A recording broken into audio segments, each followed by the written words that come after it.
Democratic Congressman Robert Garcia from Long Beach. He is now joining me live. Good to have you. Thanks so much for taking the time out. Yeah, happy to be here. And I had the same experience. I went by a polling center in Long Beach, and the line was all the way around the block. I was very encouraged by that. Yeah, here we are in blue Los Angeles. With that said, your district, which is pretty blue right now, but if Prop 50 passes, you will inherit a whole lot of supporters of President Trump. This is from places like Newport Beach and Huntington Beach. How will you address their concerns if Prop 50 passes? Yeah, look, I think first, Prop 50 is going to pass, in my opinion. I think the numbers are there. The polling's been right. I think a vast majority of Californians understand that this is a response to what Texas did. And, quite frankly, when President Trump called the governor of Texas and said, find me 5 more seats, I think California responded the right way. As far as representing different areas, and certainly some areas that would be more conservative, I think that's fine. I have no issues with that. When I was mayor of my community, you represent Democrats, Republicans, people that are independent voters. And I think at the end of the day, right now, the main focus is people want someone that is going to be focused on lowering the cost of goods, of rent, of housing, of healthcare.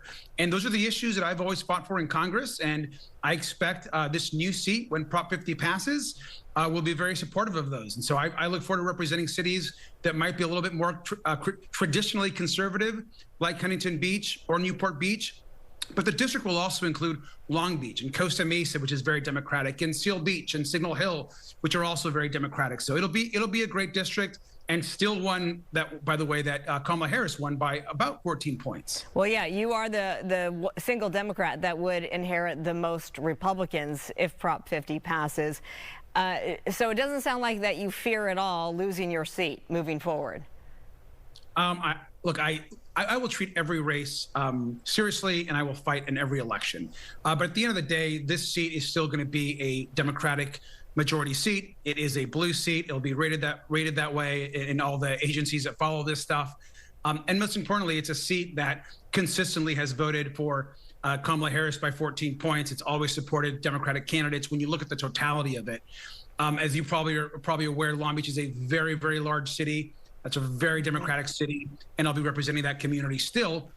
And the communities in Orange County that I'm also going to be representing will include places like Costa Mesa, South Santa Ana, Seal Beach, that are Democratic. And so certainly we'll be gaining some more Republican voters in Newport Beach and in Huntington, but there's a lot of Democrats there too. So I look forward to representing everyone, regardless of party, in all these cities.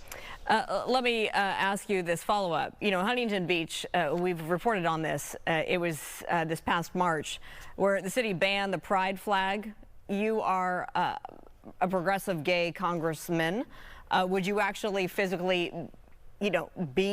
show face in Huntington Beach? Would you go handshake in Huntington Beach? How does that look? I was in Huntington Beach today. No. So I was talking to folks today in Huntington Beach. I was there a couple of weeks ago. I've met thousands of people across Huntington Beach. What sort of feedback did you receive?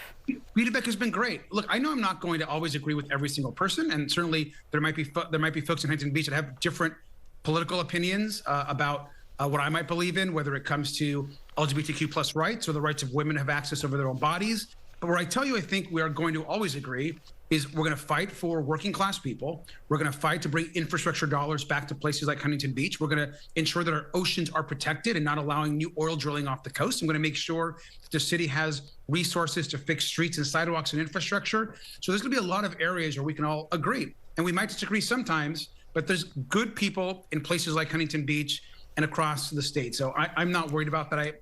I'm pretty agreeable, I think, and I'll try to get along with almost anyone. Okay, well, just a couple of minutes ago, we had Republican Congressman Kevin Kiley join us. I asked him about the government shutdown. What's it going to take to end? How soon can we expect it to end? I mean, it's the citizens who are suffering here. His answer was that he expects by next week the end of the shutdown. Do you agree with that? I do agree with Kevin. I think why? that. Look, it's looking like next week is going to be the day when we get back to the House. Look, I've been calling for us to be in D.C. for the last month. Essentially, the Speaker has put Congress on vacation for over 30 days. And I'll add that Kevin Kiley has been one of the Republicans that's been saying, get us back to D.C. Democrats, we've been in that same place. We need to be over there. I've been there for the last few weeks, back in California right now, and we want to get back to work and actually pass a measure and budget that not only protects health care, but stops these massive tax giveaways to billionaires. I think the days of why the government is so obsessed with these huge tax breaks for the largest corporations or the biggest billionaires in this country need to end. Let's give that support to middle-class families, to working-class people. Let's invest in infrastructure. I mean, those are the things that people want to hear. And so I think that hopefully this government shutdown will end next week. We'll support extending the Affordable Care Act, additional support and the tax subsidies. If you are on the Affordable Care Act right now, you can see skyrocketing happening when you look at your premiums. So we need to ensure that does not happen. And I think that's something that we support strongly. All right, very good. Like I said off the top, thank you so much. It's quite the day. It is the day here in California that you and your colleagues have been looking forward to. So here we go. We'll see what happens. Congressman Robert Garcia, thank you so much. Thanks so much.